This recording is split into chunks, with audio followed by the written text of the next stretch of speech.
Hey guys, I hope everyone had a good long weekend and that you're feeling refreshed after that. I'm happy to have you back in class.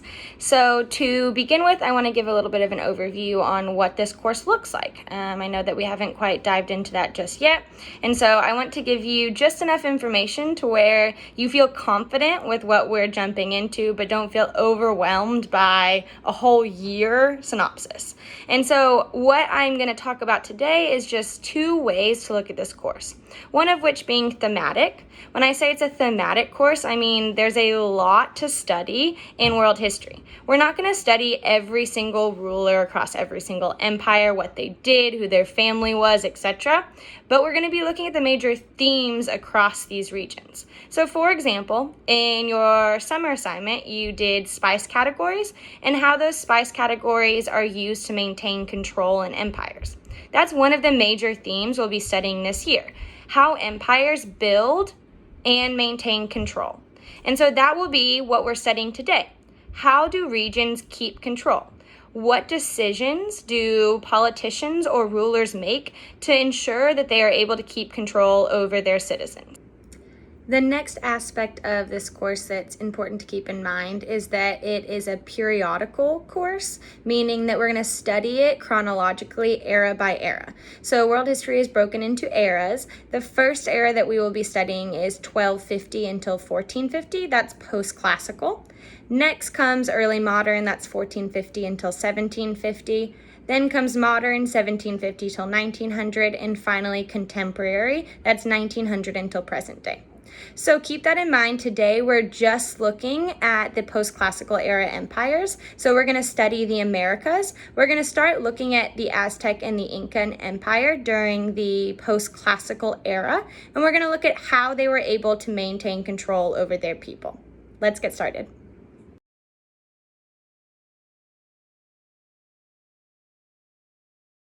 But before we talk about state building in the Americas, I want to just talk quickly about state building in general. Why do we have governments and political structures and states to begin with? Well, a couple of reasons. One, states are some of the best ways to organize the resources of an area. That can be human resources, the population, the soldiers of the area. That can be animals. It could be the food supply. It could be natural resources underground like gold and silver. But societies that can best organize their resources are going to become more powerful. Then they can take over neighboring societies. Also, states are there to enforce laws. Every society has a certain social norms or laws. And of course, if you break one of those, you can expect a punishment by the state, whether it's a fine or jail time or execution or something like that. And then we think about, okay, that's how states take control, but how are they able to keep power over time? And there's a lot of different ways that we see through world history, but two of the major ones, one is religion. Now, the type of religion or the religious beliefs will change depending on what time period or region that you're talking about, but we see over and over again in history, rulers using religion to help govern. Religion can be a very powerful tool for good and for bad. We've seen examples of both of those through history. Also, those states that can keep the economy healthy are oftentimes going to continue their rule. If you can keep trade coming in, keep resources and money flowing in, if people are happy and they feel economically secure, well, then you're not going to see big revolts or revolutions or anything like that. The government's going to be able to continue on through time.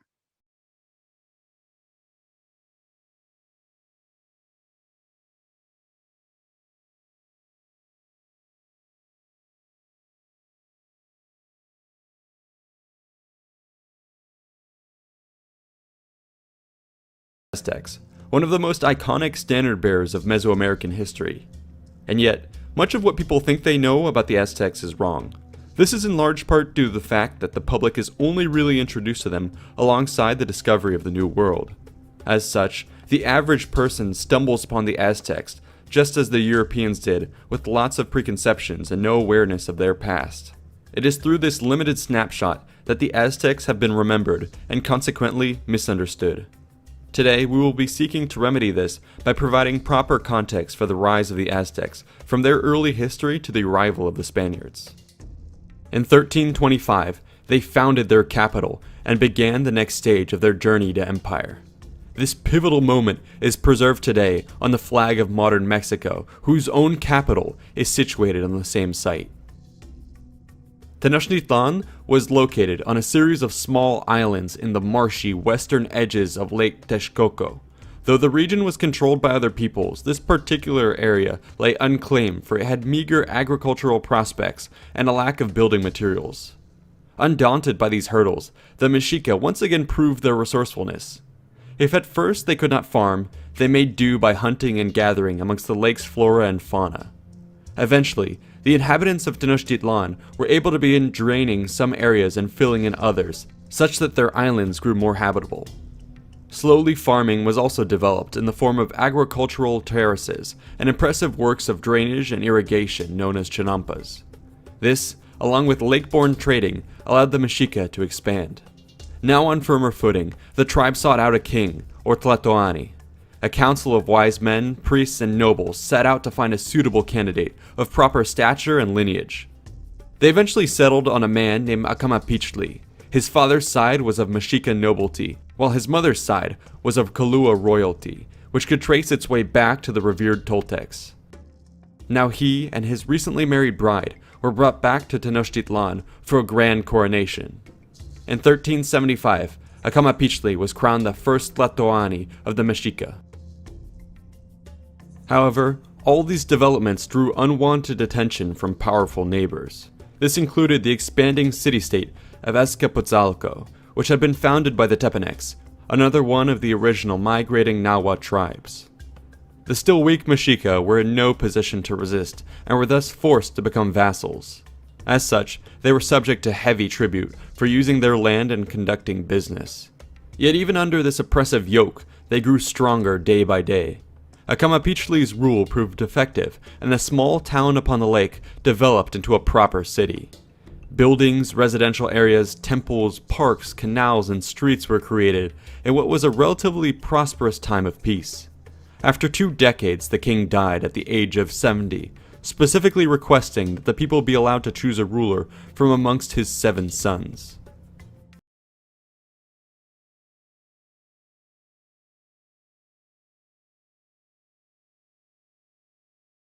Not much was left of the once proud and powerful kingdom of Azcapotzalco. In its place would rise the far more formidable coalition of the Triple Alliance that would become known as the famous Aztec Empire. Tlacopan would assume control of the western side of the Mexico Valley, Tenochtitlan the north and south, and Texcoco the east. The first task of this new alliance was to secure their position in the Valley of Mexico. This was done through aggressive military action. Campaigns to the south were particularly important.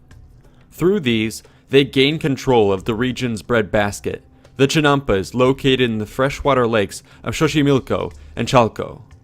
To the victors came unprecedented amounts of new land, tribute, and trade. Further expansion would largely be motivated by economic interests for acquiring more of these. To quote Michael Smith in his book on the Aztecs, the growing numbers of commoners in Tenochtitlan and other imperial capitals required ever-increasing amounts of food, cloth, and other necessities, while the nobles required exotic luxury goods to maintain their lifestyles and social positions. The economic strategy, therefore, involved the conquest of rich areas and the establishment of a program of regular tribute payments, as well as the encouragement of trade and markets throughout the empire." End quote. At this point, it is critical to note that the emerging Aztec Empire was a hegemonic rather than a territorial one. What this means is that newly conquered lands were not directly annexed and ruled. Rather, local governments were kept in place and forced to provide a mix of troops, tribute, and hostages. Soldiers would be called upon in the event of a major campaign, while tribute would be supplied regularly on a semi-annual basis.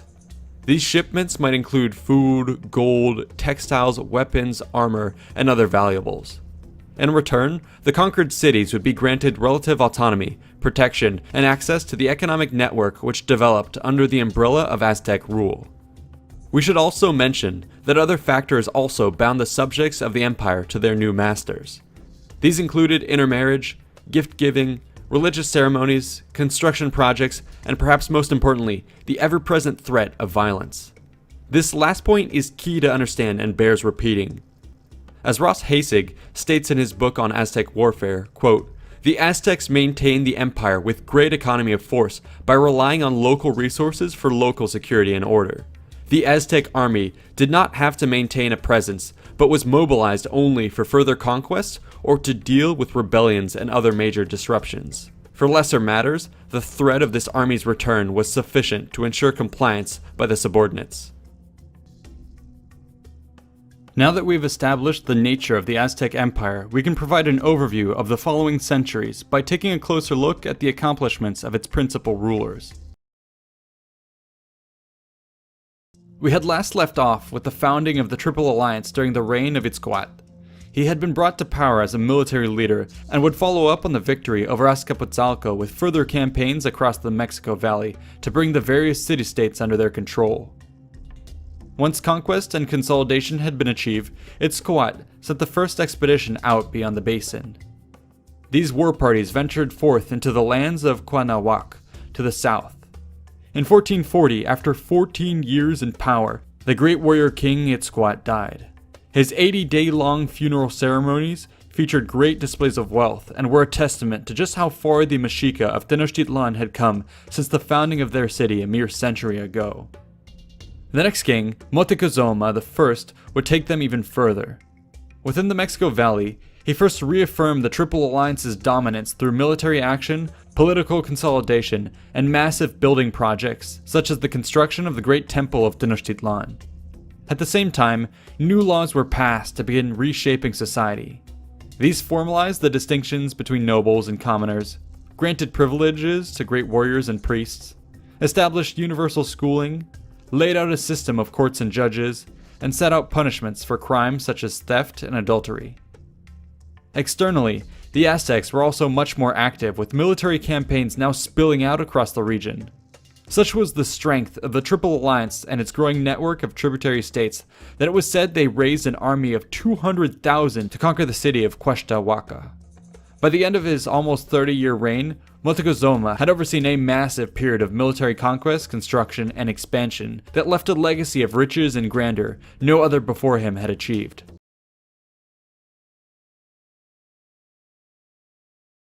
The next ruler, Ahuizotl, focused on repairing the image of the Aztecs.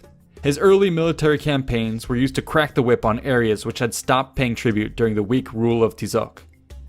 Successful actions were then launched into more rebellious regions and foreign territory. Slaughter and enslavement were common means of quickly re-establishing control. These battles also yielded many war captives who were brought back to the capital for grisly sacrifice. The dedication of the new temple to Huitzilopochtli, the war god, reportedly featured the slaughter of over 80,000 prisoners. The island capital would see further celebrations as it underwent major renovation and expansion. Such was the power that Ahuizotl gained during this period that the rulers of Tenochtitlan took over most of the duties of running the empire of the Triple Alliance. From now on, the Tlatoani of Tenochtitlan was known as Hue Tlatoani, or the Supreme King.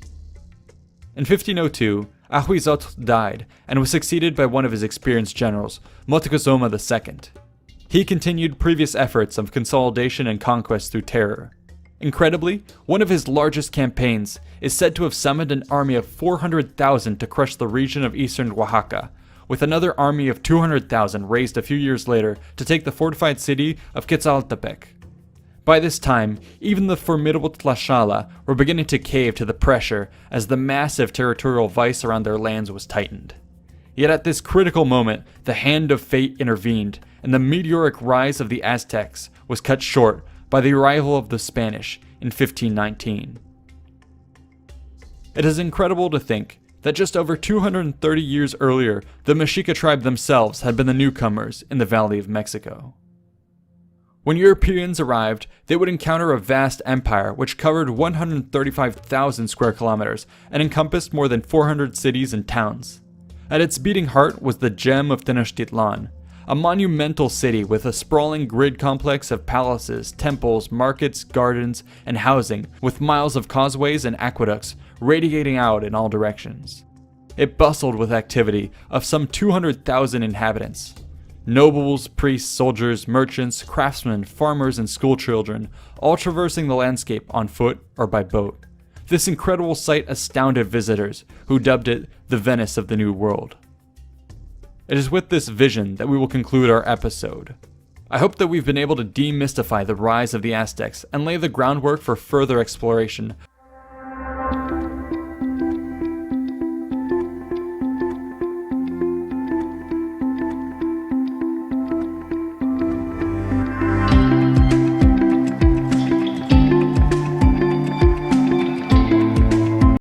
All right, so let's kind of practice thinking about state building, but also let's think about how to use evidence from a source.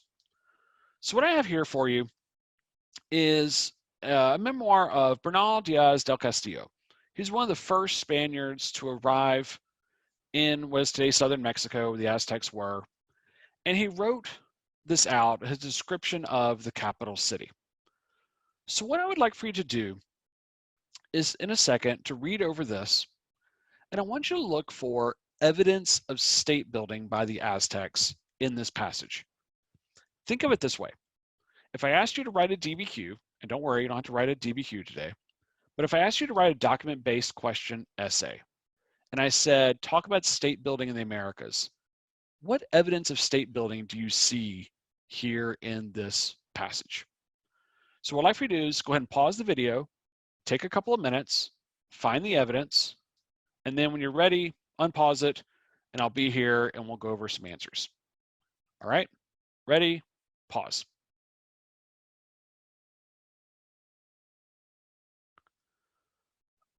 All right, I highlighted a couple of things here. You may have something a little bit different than what I have. That's totally cool as well. But if you're looking for evidence of state building, you first need to think about, okay, what is it states are supposed to do? We just talked about that a few minutes ago. And then you see evidence of that in this passage. The first line, talking about the immense market. Hey, trade and resources. And even this last sentence of the first paragraph, he's talking about how there's so many things that are being traded, he cannot even list all of them. And then this next paragraph is about the temple. He talks about the spacious yards all around the temple. He talks about how clean and how beautiful it is. There's not the smallest particle of dust or straw. He talks about how tall and big the temple is. How when you go to the top, it commands a view of the whole surrounding neighborhood. Think monumental architecture. Rulers often build large castles and large temples to show off their power. And then that very last line, he's talking about an aqueduct. So again, getting water from the countryside into the city. He's able to organize resources.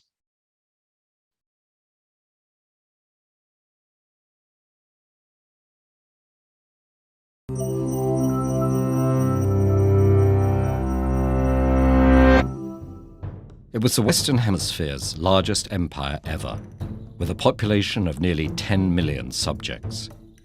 Over an area of more than 900,000 square kilometers, its people built massive administrative centers, temples, and extensive road and canal systems.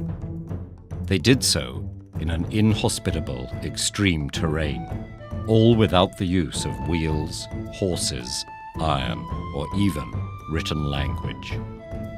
Yet within 100 years of its rise in the 15th century, the Inca Empire would be no more. According to legend, the ancestors of the Inca rulers were created by the sun god Inti, and they emerged from a cave called Tombo Toko. Leading 4 brothers and 4 sisters was Aya Manco, who carried a golden staff with instructions to find the place where it would sink into the ground, showing fertile soil. After many adventures and extensive searching, Aya Manco and his siblings reached the Cuzco Valley, where the staff pierced the ground. After fighting off the fierce local native population, they founded their capital, and Aya Manco became Manco Capac, the first Sapa Inca, or king of the Incas. Archaeological evidence suggests that the Incas first settled in this valley around 1200 CE. They remained a small kingdom until 1438, when they were nearly overrun by the neighboring Chankar tribe. The Inca king at this time, Viracocha, and his designated heir fled in fear, but one of his other sons remained and successfully rallied the city's defenses. For his military skill, he became the 9th Inca ruler, assuming the name of Pachacuti, or Cataclysm. Pachacuti expanded Inca rule throughout the Andes Mountains, transforming the kingdom into an empire through extensive reforms. The empire's territory was reorganized as Tawan Tinsuyu, or 4 quarters, with 4 divisions ruled by governors reporting to the king. Although the Inca had no writing, they used a complex system of knotted strings called quipu to record numbers and perhaps other information. A decimal-based bureaucracy enabled systematic and efficient taxation of the empire's subjects. In return, the empire provided security, infrastructure, and sustenance, with great storehouses containing necessities to be used when needed. Great terraces and irrigation works were built, and various crops were grown in at different altitudes to be transported all over the empire. And it was during Pachacuti's reign that the famous estate of Machu Picchu was constructed. Pachacuti's son, Topa Inca, continued the empire's military expansion, and he eventually became ruler in 1471 CE. By the end of his reign, the empire covered much of western South America. Topa's son, Huayna Capac, succeeded him in 1493, but the new ruler's distant military campaigns strained the social fabric, and in 1524, Huayna Capac was stricken by fever. Spanish conquistadors had arrived in the Caribbean some time before, bringing diseases to which the native peoples had no resistance. Millions died in the outbreak, including Huayna Capac and his designated heir. The vacant throne ignited a civil war between 2 of the surviving brothers, Atahualpa and Huasca, greatly weakening the empire. In 1532, after finally winning the Inca Civil War, Atahualpa and his army encountered the European invaders. Although greatly outnumbered, Francisco Pizarro and his small group of conquistadors stunned the king's much larger force with guns and horses, neither of which they had seen before. Atahualpa was taken captive and killed about a year later. The Spanish conquerors were awed by the capital of Cuzco. Pizarro described it as so beautiful that it would be remarkable even in Spain. Though the capital had fallen and the native population had been destroyed by civil war and disease, some Incas fell back to a new capital at Vilcabamba and resisted for the next 40 years. But by 1572, the Spaniards had destroyed all remaining resistance, along with much of the Incas' physical and cultural legacy. Thus, the great Inca Empire fell even faster than it had risen.